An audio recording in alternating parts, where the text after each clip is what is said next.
Bismillah Ustaz, apakah setelah kita bertobat dari dosa ghibah, pahala-pahala kita masih ditransfer terhadap orang yang kita ghibahin dulu Ustaz, sehingga pada hari kiamat kita menjadi orang yang bangkrut? Kita tahu tobat dari ghibah yang berurusan dengan manusia itu nggak cukup hanya menyesalin, nggak cukup dengan meninggalkan, nggak cukup dengan niat tidak mengulangin. 3 syarat ini harus ditambah 1 syarat lagi, minta maaf sama orang tersebut, datang kepada orang itu. Ustadz, gimana kalau ana nanti ngomong sama dia malah akan menimbulkan masalah Ustadz? Ya kalau begitu antum banyak mendoakan orang itu. Doakan orang, karena nanti akan ada hitungannya pada hari kiamat.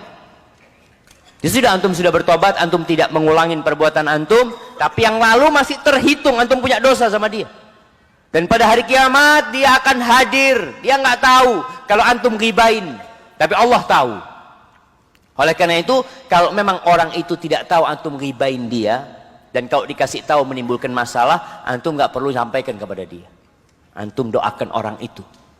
Dengan mendoakan tadi, pahala doa ini insya Allah cukup untuk menutupin ghibah yang antum lakukan sama dia. Tapi kalau orang itu tahu antum ghibain dia, antum datang ke orang itu. Karena dia tahu antum ghibain dia, antum datang minta maaf sama dia. Gimana Ustaz kalau dia mengatakan, ya afwan, urusannya nanti di padang mahsyar? Ya sudah, antum mengatakan, iya ana minta maaf. Kalau dia tidak memaafkan, insya Allah lah, mudah-mudahan amalan ana cukup untuk menebus dosa ana. Ya sudah jemaah, itu hak dia tidak memaafkan kita jemaah. Kita persiapkan banyak doa buat dia, ya Allah doakan orang itu. Ketika nanti diminta kebaikan antum untuk bayar, insya Allah bisa antum lunasin jemaah. Hadza wallahu a'lam bishawab. Yang saya sayangkan teman-teman sekalian, ini banyak orang tidak sadar. Dia pikir dirinya sudah sholat di masjid, sudah hadir di ta'lim, tapi sibuk dengan ghibah, menceritakan aib orang. Untuk apa? Dapat apa? Kan itu. Kenapa kita harus sibuk dengan keadaan orang? Kalau sesuatu itu kita lihat depan mata dan salah, dinasehati. Kalau benar didukung. Kalau kita tidak tahu, jangan dicari tahu. Tidak usah kita menanyakan, kamu dari mana, kamu mau kemana, bukan urusan kita. Kecuali kita dasarnya atasannya, orang tuanya. Kalau enggak usah tanya.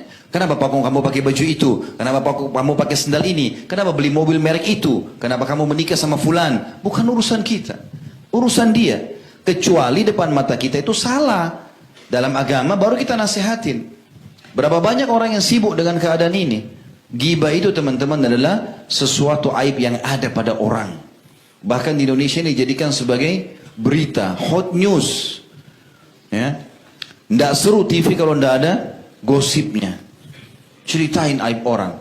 Ada yang lebih bodoh lagi, orang-orang tidak mengerti apa-apa, dia dengarin, dia sebarkan juga. Padahal ingat, cara taubatnya harus minta maaf. Bisa nggak antum ketemu sama orang itu? Ketemu saja, belum tentu dia maafkan. Gitu kan? Belum tentu dia maafkan. Lalu untuk apa teman-teman sekalian? Sebagaimana ghibah bisa dilakukan dengan lisan, bisa juga dilakukan dengan tulisan. Tulisan itu mewakili apa? Lisan. Tulisan mewakili lisan. Ya. Kita yang mengikuti komentar-komentar yang ada di Facebook dan yang lainnya, maka ya sangat mengerikan, ya, sangat mengerikan. Dan Nabi SAW pernah bersabda, Innal abda la yatakallamu bi kalimatin min sakhatillah la yulqilaha balan yahwi biha fi jahannam. Sungguh seorang hamba mengucapkan satu kalimat yang mendatangkan kemurkaan Allah, yang dia tidak pedulikan kalimat tersebut, ternyata membuat dia terjerumus dalam neraka jahannam. Nabi SAW juga bersabda, Aktsaru khotoya ibni Adam fi lisanihi. Kebanyakan dosa seorang anak Adam adalah dengan lisannya. Dalam hadis yang lain kata Nabi SAW, Aktsaru ma yudkhilun nasan nara al-ajwafan. Perkara yang paling banyak memasukkan manusia dalam neraka jahanam adalah 2 perkara, yaitu lisannya dan kemaluannya. Syahwat lisan dan syahwat kemaluan ya.